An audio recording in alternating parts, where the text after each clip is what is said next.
ఇండలవై కమాన్ వద్ద machine Bhagiratha pipe లీకేజ్తో త్రాగునీరు భారీగా రోడ్డుపై ప్రవహిస్తుంది. మిషన్ భగీరథ అధికారులు చూసి చూడనట్టు వ్యవహరిస్తున్నారు. సిరికొండ మండలంలోని రావుట్ల గ్రామంలో సావిత్రిబాయి పులే జయంతి సందర్భంగా శ్రీమతి రిక్కలక్ష్మి స్మారక ప్రతిభ పురస్కారాలు ప్రధానోత్సవాల కార్యక్రమాన్ని ఘనంగా నిర్వహించారు. అసెంబ్లీలో సీఎం రేవంత్ రెడ్డి వ్యవహరిస్తున్న తీరు వినాశకాలే విపరీత బుద్ధిలా ఉందని బీఆర్ఎస్ నేత కేటీఆర్ మండిపడ్డారు. తెలంగాణ కోసం పోరాడిన కేసీఆర్ను ఉద్దేశించి సీఎం అనుచిత వ్యాఖ్యలు చేశారన్నారు. ఇరిగేషన్ ప్రాజెక్టుల బేసిన్లపై అవగాహన లేని వ్యక్తి, సమైక్యవాదుల సంచులు మోసిన వ్యక్తి, త్యాగదానులను విమర్శించడం హాస్యాస్పదం. హామీలు ఇచ్చి తప్పినందుకు అశోక్ నగర్ చౌరస్తాలో రాహుల్ గాంధీని ఉరితీయాలి అంటూ ధ్వజమెత్తారు.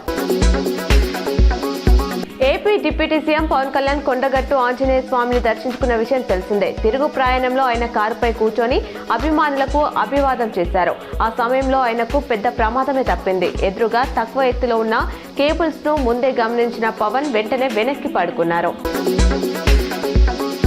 నిజామాబాద్ ఫారెస్ట్ సర్కిల్ కార్యాలయంలో అధికారుల నూతన డైరీని సిసిఎఫ్ శర్వానంద్ ఆవిష్కరించారు. ఆయన మాట్లాడుతూ అటవీ సంరక్షణ, వన్యప్రాణుల రక్షణతో పాటు అడవుల అగ్ని ప్రమాదాల నివారణపై సిబ్బంది ప్రత్యేక దృష్టి సారించాలని సూచించారు.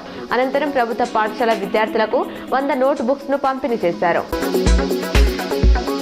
తిరుమల వెంకటేశ్వర్ని వైకుంఠ ద్వారం నుంచి దర్శించుకోవడానికి భక్తులు పోటెత్తుతున్నారు. శనివారం 9 గంటల వరకు కొండపై భక్తుల రద్దీ గురించి టీటీడీ అప్డేట్ ఇచ్చింది. కంపార్ట్మెంట్లన్నీ నిండిపోయి శిలాతోరణం వరకు భక్తులు వేచి ఉన్నట్లు చెప్పింది. శ్రీవారి దర్శనానికి 16 గంటల వరకు టైం పడుతున్నట్లు పేర్కొంది.